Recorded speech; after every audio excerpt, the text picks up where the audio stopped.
هي خلصنا كل شيء. كتير منيح. ايه طبعا. ليش ما نمتوا لهلا؟ فيكي شو صار؟ كأنك مزعوج كتير. اختي انا وفيكي قلقانين من قصة ناليني، وفيكي قال لي نفس الحكي. نهال لا ترجعي للسيرة. اختي صدقيني، يلي كانت بالسوق اليوم هي ناليني، انا متأكدة اني شفتها. مزبوط، بصراحة هي غريبة. ما هيك ماشي، رح سايركم. رح روح على المطعم بكرة. يمكن في حدا باعت ناليني لعنا بس مشان تعرف شو هي أسرار تجارتنا. وبالمناسبة أنا متحمسة كتير لحتى أعرف شو رأي شوريا بالكلام اللي عم نحكيه عن ناليني. بالأخير هو اللي وصف ناليني عنا. شكراً مهك. تأكد إني ما رح خليكن تنجحوا. بتشوفوا لما أطلع من هون أنا رح ورجيكن شو قيمتكن. هي خطتكن ما؟ بس أنتوا اللي رح تموتوا فيها. هدفكن الوحيد تقتلوا الناس الأبرياء. أنتوا كلكن ناس سيئين. أنتوا كتير سيئين عن جد. أنتوا ما عندكن قلب أبداً. لك أنتوا ما بتخجلوا من حالكن لأنه ما في عندكن قلب مثل غيركن. واحد مثلك ما لازم يتجرأ ويحكي قدامنا. أنت مفكر إنك رح تنجح وتنفذ خطتك ببساطة؟ إذا كل واحد بينفذ خطته ببساطة معناها ما رح يكون في شيء اسمه عدل بهالحياة. أنا اللي رح أنجح. لا أرمان، أنت ما رح تنجح.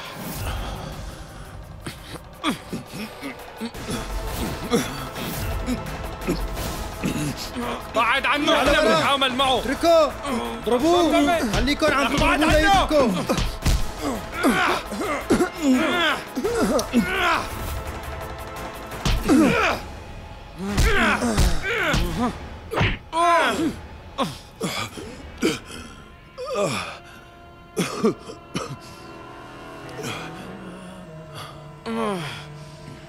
أنت هلأ ضربتني بس ما رح تستفيد شي. المكان قريب كتير وأنت رح تسمع كل شي. خلينا نشوف مين اللي رح يربح. يا ترى كراهيتك ولا شجاعتي؟ باقي معنا بس 3 أيام، ركزوا بس بشغلكن.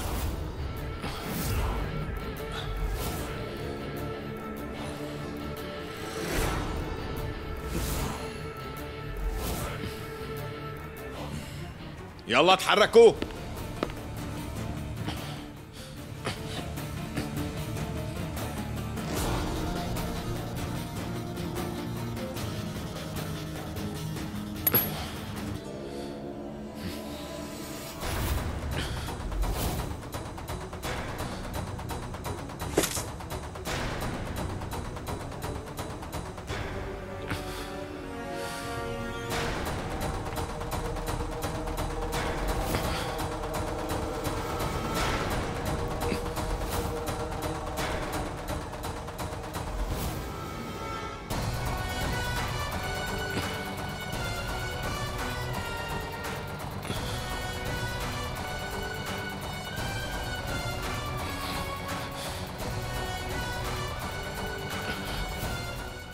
أنا اللي رح أنجح ورح أورجيك شو رح أعمل بهالسكين.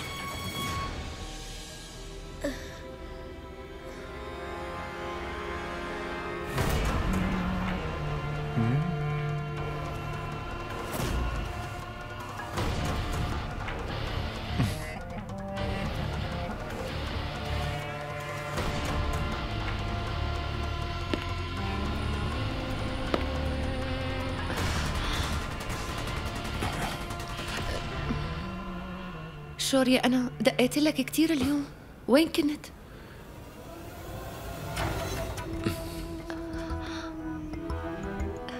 رحت اشتريته. ما بصدق إنك جبت لنيف دبدوب. ليش؟ ما في حدا غيرك بيقدر يهتم بالكل يعني؟ شوريا أنا عم أمزح معك، ليش عصبت؟ أنا بعرف قديش أنت بتدير بالك على الكل هون. اسمعني، أنت غير تيابك وأنا رح أحضر لك الأكل. ماشي.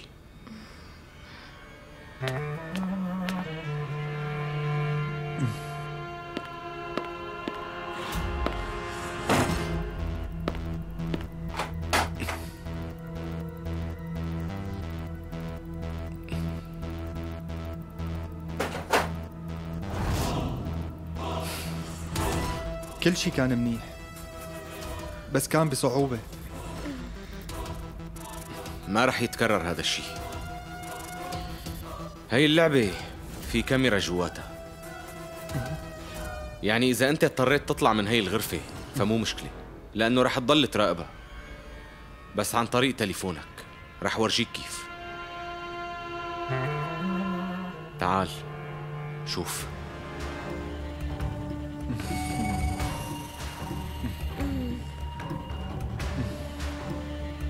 ما بتوقع اني رح احتاج هيك شيء، لانه انا زرعت الخوف بقلبه. منيح، بس ليك لا توثق كتير، لأنه ما فينا نتحمل الخسارة بعد الشيء اللي عملناه.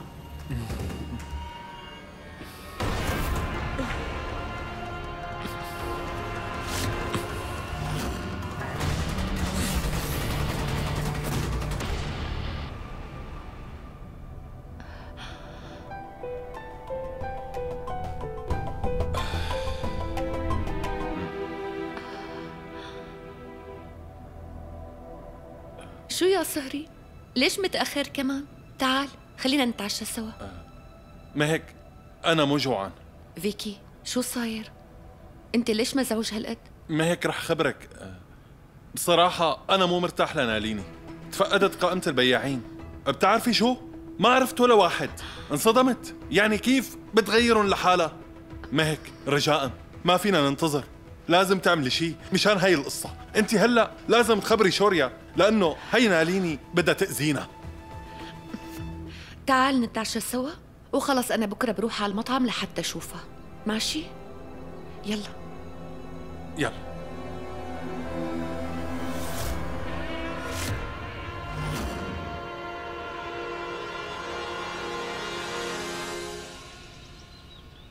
ليكي انت لازم تنتبهي اكثر، لانه فيكي شاكك فيكي. ما بيهمني، بس صدقني هو صار يراقبني كل الوقت. معناها انتبهي اكثر، فهمتي؟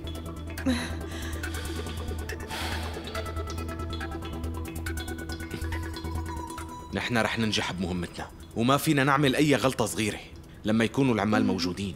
انت ما فيكي تعملي اي شيء قدامهم.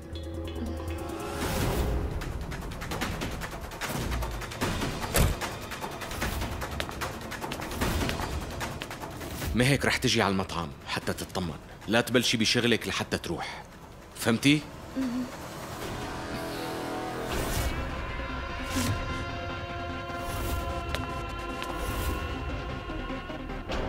لك أرمان؟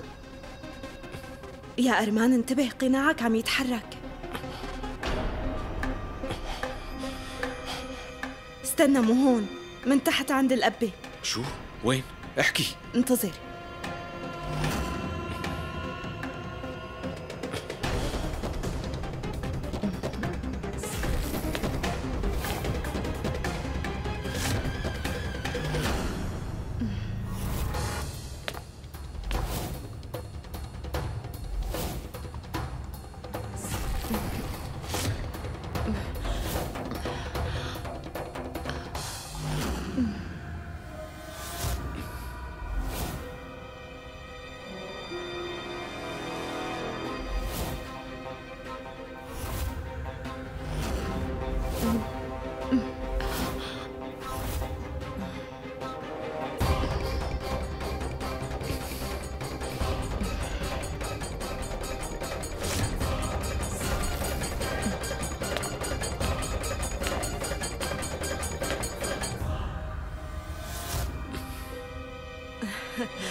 صباح الخير مدام، أنت هون؟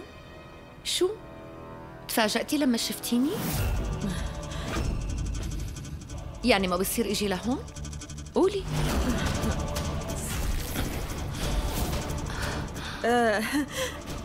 مدام أنت فهمتيني غلط. مو مهم، روحي شوي.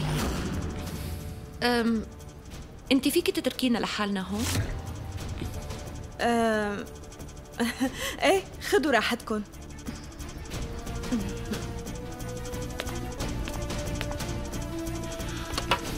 لك هي بعتت لك الطباخ لحتى تقرروا شو الاكل، وانت هون؟ هذا اللي كان بدها تقول لك اياه. ماشي، بس ليش معصب كل هالقد؟ انت معصب لاني اجيت لهون ولا لانه ناليني راحت من قدامك؟ شو عم تحكي يا مهك؟ انت لازم تنتبهي على نيف. ليش تركتيه واجيتي لهون؟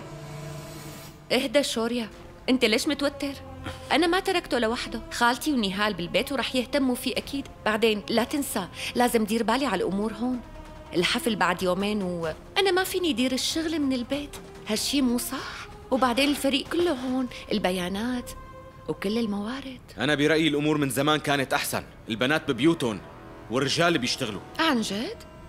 إذا أنت هيك عم تقول وهذا رأيك معناها ناليني شو عم تعمل هون؟ أكيد هي مو رجال. شوريا قل لي شو اللي مميز فيها ونحن ما عم نقدر نشوفه. وبالمناسبة هي من وين اجت؟ وليش برأيك هي بتستاهل تستلم مشروع ضخم مثل هاد؟ هي شو في معها شهادات؟ ناليني مو سخيفة، هي عكس الباقيين وبتشغل عقلها، يعني ما بتخلي مشاعرها ظاهرة كتير، واللي مثلها ناس ناجحين، فهمتي؟ ماشي، فهمت. رح أقبل إنه ناليني عاجبتك كتير، بس أنت لهلأ ما جاوبتني على سؤالي يا شوريا. هي من وين إجت؟ ووين اشتغلت قبل؟ أنا بدي أعرف شو الشهادات اللي معها وكمان أنت من وين جبتها، وفهمني كيف تعرفت عليها. ليكي قولي لي ليش لازم اشرح لك هلأ؟ لأنه هذا الشيء من حقي أنا. ماشي، هذا رفيقي كاران نصحني فيها. هي كانت تشتغل بمطعم فخم برات البلد قبل هذا الشغل، وتأكدي إنها ناجحة كتير. كاران؟ ومين بيكون؟ كاران رفيق قديم من الجامعة.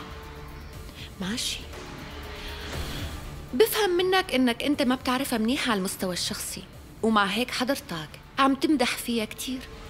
ليش شو؟ اسمعيني، شو هي مشكلتك؟ انت ليش عم تضيعي الوقت هلا بهذا الحكي اللي بلا طعمه؟ لانه يا شوريا انا حاسه انه في شيء غريب بقصه ناليني. انا مو مرتاحه وحاسه انه هي عم تخبي عنا شيء. وبتعرف شو قال لي فيكي؟ كانت عم تشتغل شيء بالسر. هلا فهمت ليش عم تحكي هيك. هذا فيكي اللي عم يضحك عليكي يا مهك، لانه هو اللي بده يثبت انه ناليني فاشله. مهك انا عم نبهك، لا عاد توقفي مع فيكي وبنوب، أكيد هو رح يعمل مشكلة. استني وشوفي، لا تقولي ما حذرتك. شوريا بس لحظة، شو هذا الشيء اللي على رقبتك؟ عادي ولا شيء.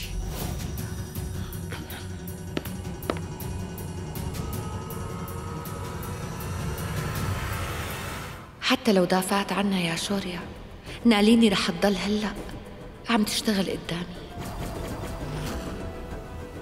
ايه أرمان؟ حطهم كلهم. ماشي.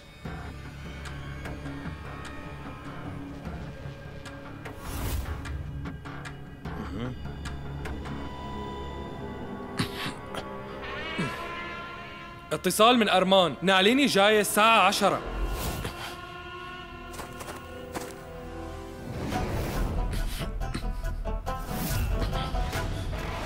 يا أخي أنا تعذبت كتير لحتى جبت البنزين، ومشان ما حدا يشك فينا أنا جبته من بعيد.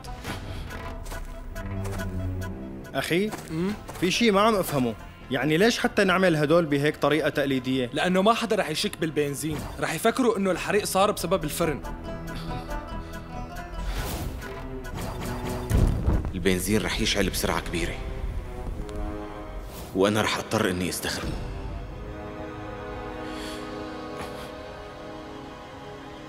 شو اللي صار لك؟ أنت بدك وحدة؟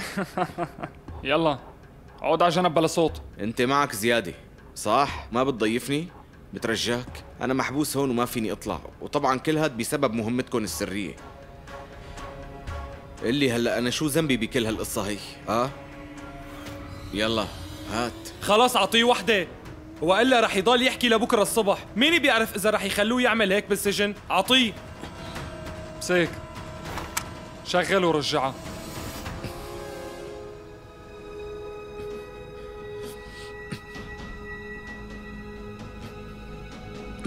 عم يتوتر كتير، نحن رح نتسلى فيه هلا.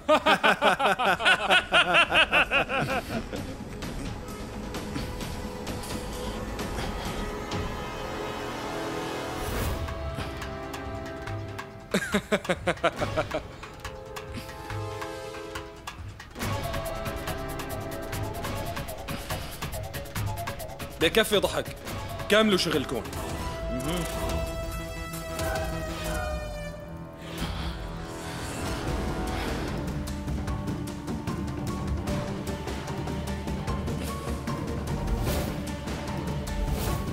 هلأ بتشوفوا كيف بدي أحرقكم بهذا البنزين، بس استنوا علي شوي.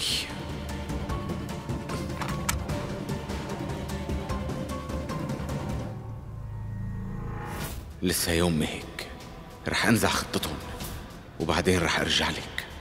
أنا ما رح أتركك، ما رح نخسر. يعني مثل ما انكم شايفين معي هون لازم نمشي على المخطط.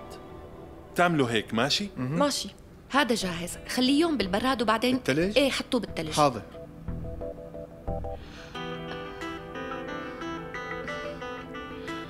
فيك تاخده.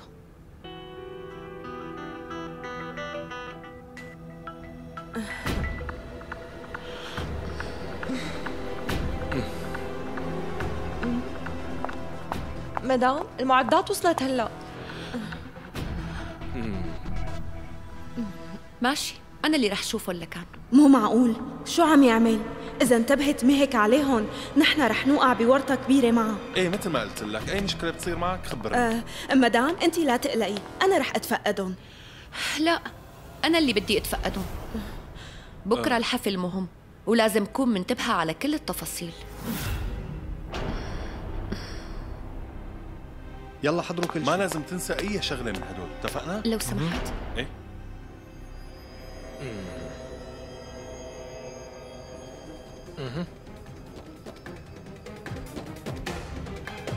أنا شرحت لهم كل شيء. رح نمشي على هذا المخطط. ممتاز.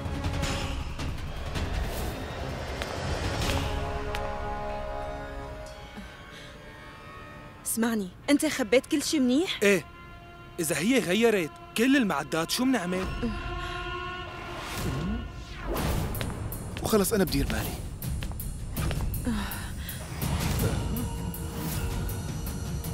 كل شيء تمام ولا يهمك انت. ما هيك استني بس دقيقة. منيح اجيتي. نحن كنا عم نقرر شو رح يكون لون شاحنة الأكل. شو رأيك انت اللي تختاري اللون؟ عمي أنا كتير مشغولة هلأ. طيب مو مشكلة. ايه روح يلا. روح اتأكد.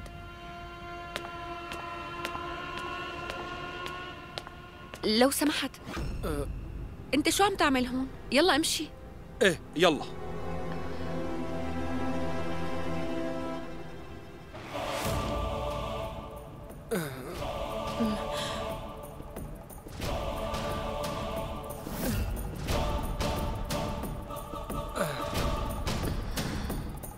ما هيك؟ أنا معي قائمة بالمعدات، أنا رح شوفهم. كتير منيح، خلينا نتفقدهم مع بعض. إذا في قطعة مضروبة رح نرجعها فوراً. ماشي؟ ماشي ما هيك. طلع كل المعدات لبرا. يلا. وهون كمان. هدول كلهم بدهم تظبيط. شوف لي هدول. هدول؟ ايه لحظة. لازم ظبط الشغل.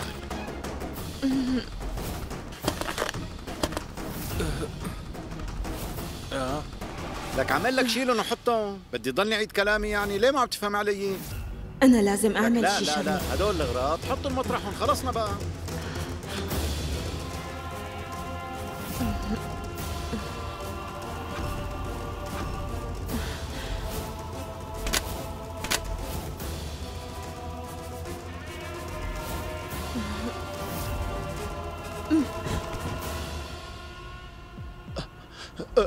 لا انتبهوا. جيفان عمي؟ بعد السلم بسرعة بسرعة. صار لك شيء؟ عمي. شباب شو قوم صار؟ على مهلك يلا. على مهلك على مهلك على مهلك. شوي شوي. عمي على انت مهلك. منيح جاوبني. شوي ايه على مهلك. انتبه. استلم على جاوبني، مهلك. انت متأذي كتير؟ انصبت بنفس المكان اللي انصبت فيه بآخر السنة الماضية. أنا رح أجيب تلج فوراً. على مهلك. مدام انتبه. يلا. مدام البياع عم ينتظرك مشان تتفقدي باقي المعدات. روحي انت وتفقديهم. قدران تمشي عليها؟ ايه حاول ولا يهمك. قدران توقف؟ طيب منيح ما صار لك شيء. ايه لا ما في شيء. انتبه اكثر لانه كنا رح ننكشف. ماشي. لو مهك كملت شغلها وتفقدت باقي المعدات اكيد كنا رح ننكشف. بس انا وقتها قدرت سيطر على الوضع، وانا اللي تفقدت المعدات. ايه خليكي منتبهة منيح. بس تروح خلصي أمور المستودع وأنا خبرت فرينا.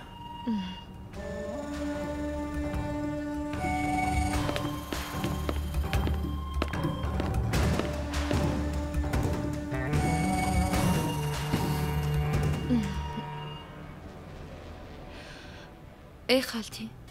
خالتي روحي على البيت لأنه عمي بحاجتك هلأ. لا تقلقي، نهال رح تضل. قولي لي كيف صحة نيف؟ أنا قلت له لجيفان مشان ما يجي أو يحضروا للحفل.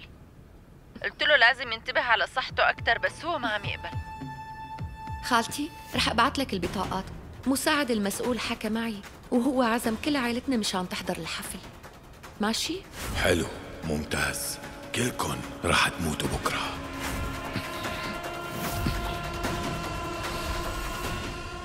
مدام لو سمحتي فيك تدققي لنا القائمة النهائية؟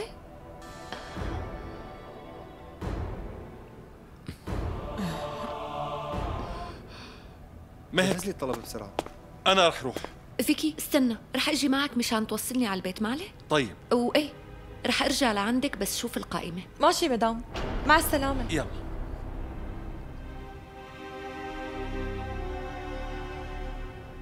سلام.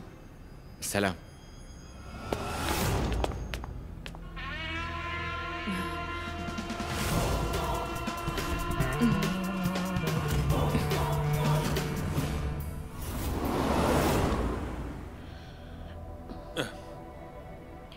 فيكي لازم تروح مع نهال سوا على العشاء. انبسطوا مع بعض، انتوا عرسان جداد، لازم تقضوا وقت طويل مع بعضكم. ما هيك نحن رح نطلع بكره بعد الحفله. اسمعني شوي، انا ما عم اطلب منك، انا عم أأمرك. عم تفهم علي؟ اكيد مو؟ ما هيك انا متاكد حياتي منيحه، بالنهايه رح تلاقي لي طرق خلي نهال مبسوطه.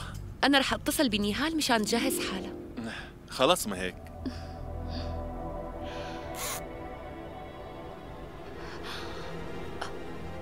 تليفوني، وين تليفوني؟ أنا آسفة فيكي، بتوقع إني تركته بالمطعم جوا. مو مشكلة، بنرجع، كثير بسيط الموضوع.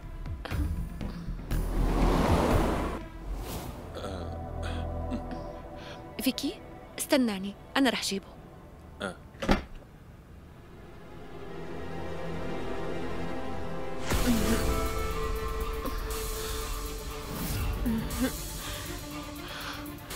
لك لا، شو اللي عم بيصير هون؟ أنت ما عم تفهم علي.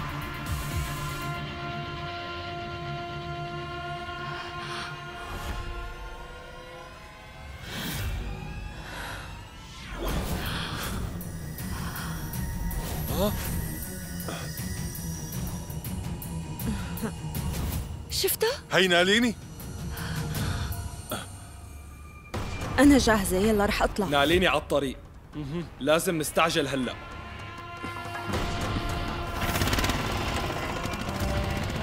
نزل.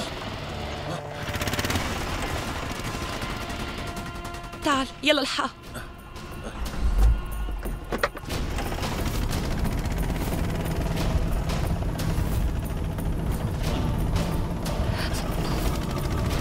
إيه يلا استعجل شوي.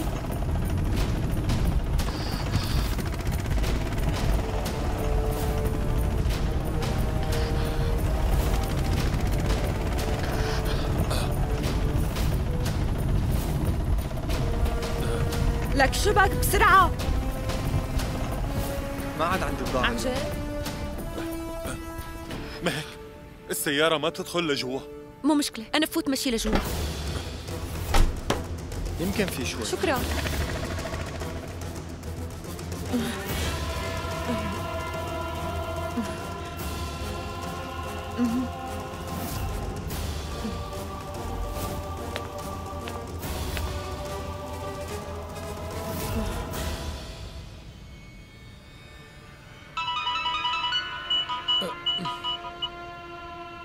افتح الباب.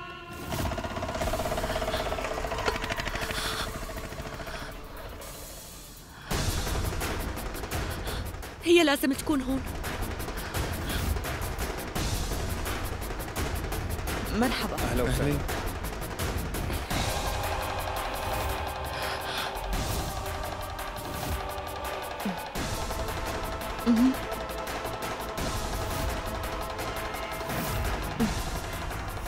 مين هي المرة؟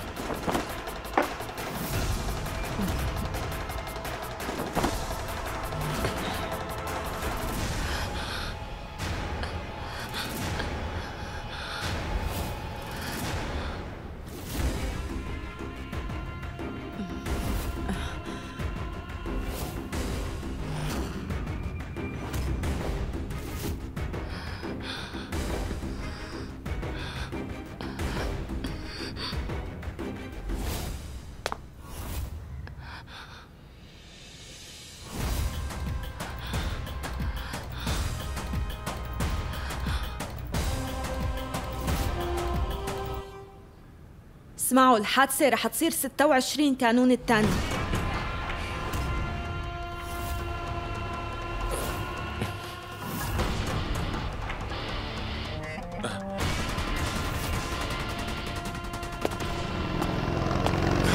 ميك انت مين؟ ميك لك شو بك انت؟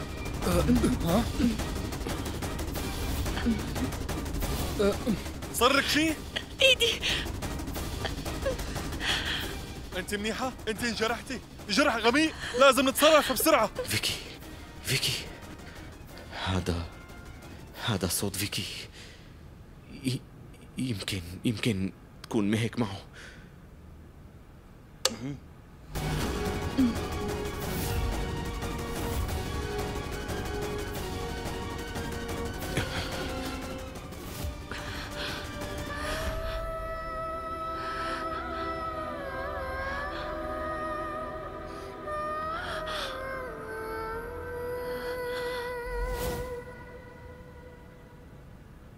اسمعوا، خليكن منتبهين، ماشي؟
نحن لازم نوصل على المطعم قبلهم، فهمتي؟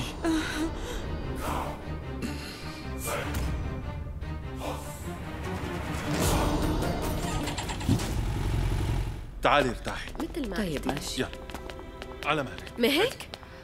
شو صار؟ يلا جيبوا شوية مي وقطعة قماش نظيفة بسرعة. لو سمحتوا روقوا، الجرح مانو خطير، رح يلتئم بسرعة كبيرة، بس المهم عقمه. انتي شجاعة كتير، عم تنزفي كتير، يعني لو كان جرح صغير ما كان نزف هالقد. ما هيك؟ انتي كيف انجرحتي؟ رح روح جيب صندوق الإسعافات فوراً. يلا. ما هيك؟ بنتي كيف انجرحتي؟ يلا بنتي لفي الجرح.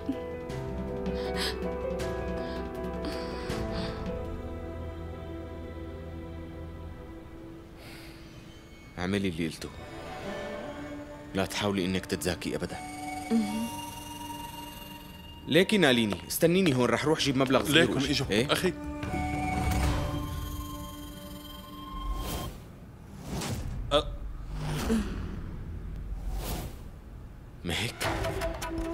مهك شو صار؟ انت منيحة؟ عالجتيها مهك؟ شوريا، مجرد جرح صغير. قولي لي يا مدام، انت منيحة؟ مجروحة وجرحك غميق، بس كيف انصبتي هيك يا ترى؟ ناليني، روحي، أنا رح أبعت المصاري بكرة. مهك محتاجتني هلا، لهيك رح ضل مع مهك. روحي. دقيقة.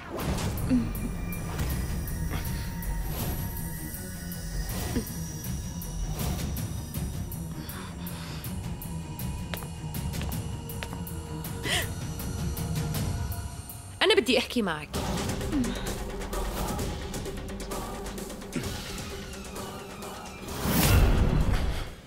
خير شو في مدام؟ يا ترى انت متضايقه من شيء؟ انا هلا رح اسالك وانت رح تجاوبيني وبس. قولي لي شو كنتي عم تعملي بالسوق شاوري وانت لابسه لبس اسود؟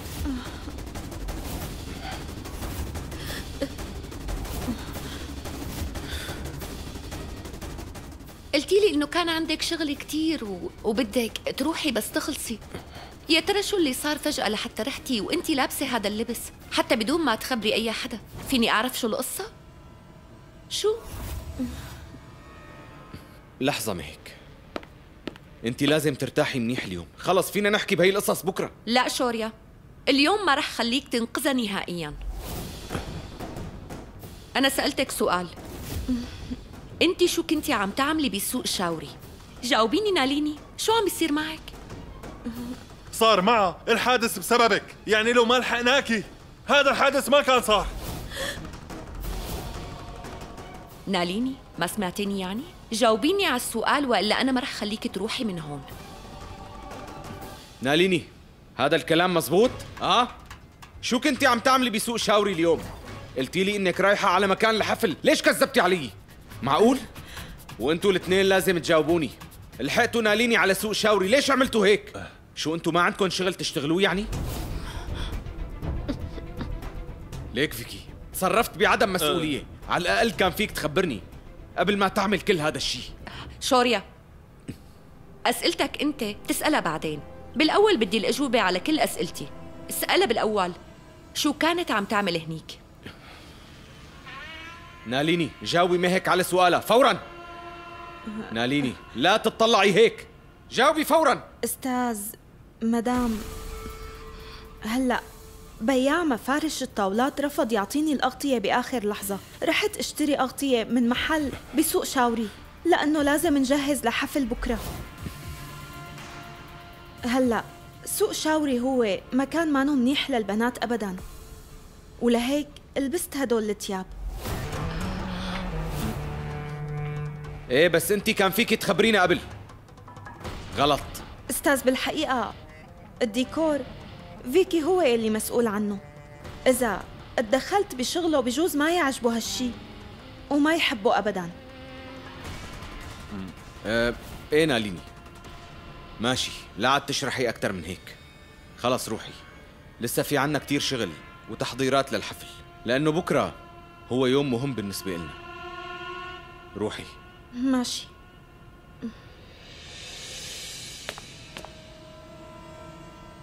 مهك انت وثقتي في لهذا الشخص مرة تانية.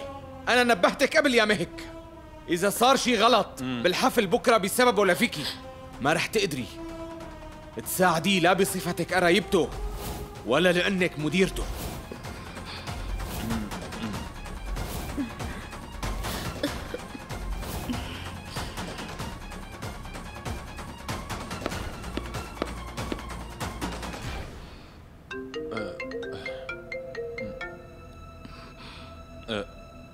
الو، كيف؟ انا ما بعته، مو انا. خلص بحاكيك بعد شوي. ما هيك هاد بياع اغطية الطاولات قال لي اني بعت له لالغي كل الطلبية. ايه بس انا ما بعت له شيء. ما هيك اذا عرف شوريا بهاي القصة وقتها ما رح يسامحني ابدا. ما رح يصير اي شيء. انا بعرف انك ما بعت ايميل. انا متأكدة انه ناليني هي اللي ورا هذا الموضوع كله. اذا قلت لشوريا ما رح يصدقني إلا إذا كان معي دليل واضح. ولهيك أول شي لازم نعرف كل شي عن هي اللي اسمها ناليني. ماشي مهك.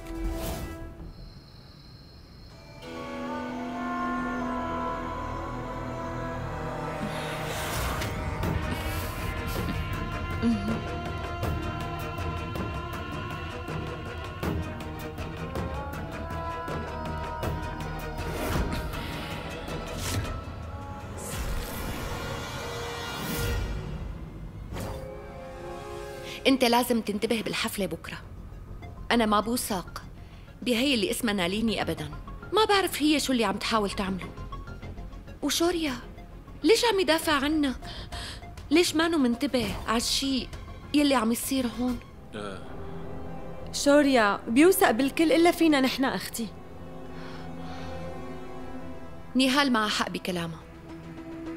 شوريا عامل الغرور تبعه، بيقدر يعمل أي شيء بس لحتى يثبت إنه هو الصح، بس أنا مستحيل خليه يعمل أي شيء ممكن يضر بسمعة المطعم تبعنا أبداً. لا تقلقوا، أنا رح كون معكم. يعني إذا نحن اشتغلنا سوا يمكن نقدر نقنعه لشوريا.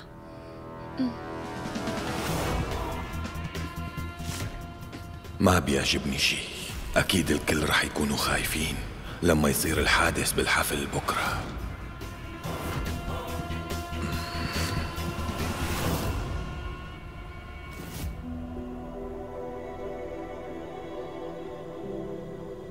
يا روحي.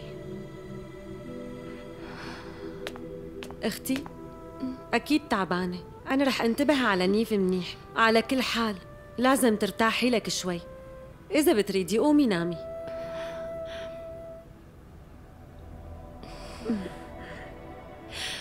تعرفي انا كتير مبسوطه لانه عندي اخت مثلك.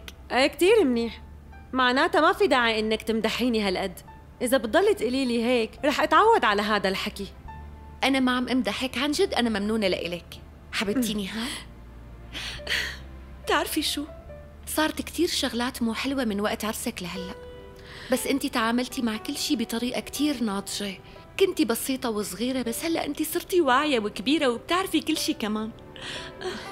شكراً إلك. بتمنى لو كانت الأمور أسهل بهالبيت، بس هالشي ما رح يصير إلا إذا كان شوريا هو بده. هذا شوريا تصرفاته صايرة غريبة، ما بعرف بشو عم يفكر، كأنه قلقان كتير هالفترة، بس هو ما بيطلب مساعدة من أي حدا. يعني بيحب إنه يعمل كل شي مثل ما بده، بيتصرف بكل شي لحاله.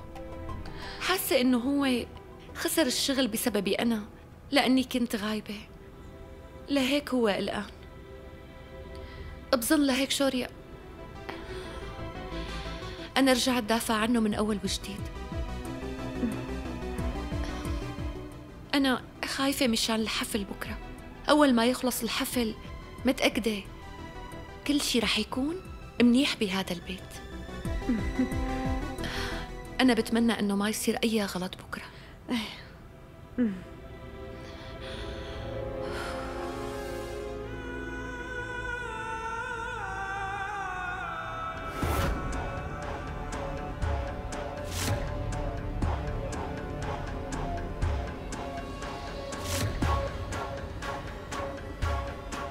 شكرا، بشكرك على كل شي بحياتنا. انت معنا دائما، ساعدنا ننجح بمهمتنا.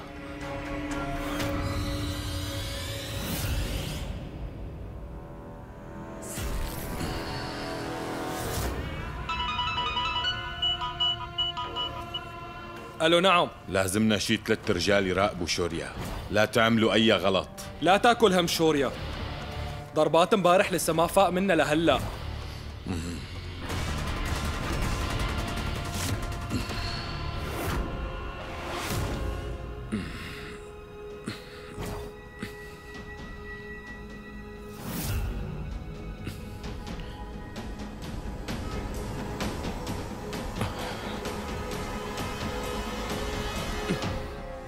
لازم اطلع من هون فورا، والا رح يصير شي مو منيح.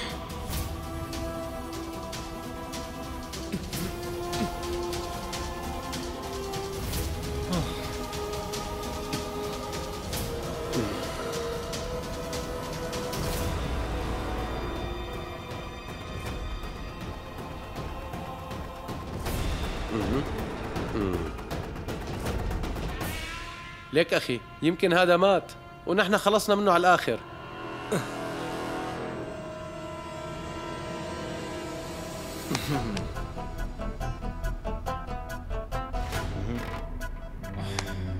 بالإذن أخي. موفقين. سلام.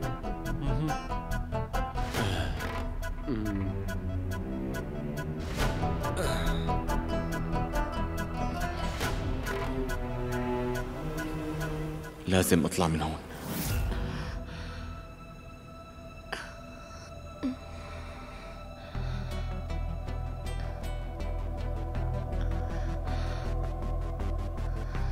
أنا ما عم أقدر نام هلا.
يا ترى شو اللي عم يعمله شوريا؟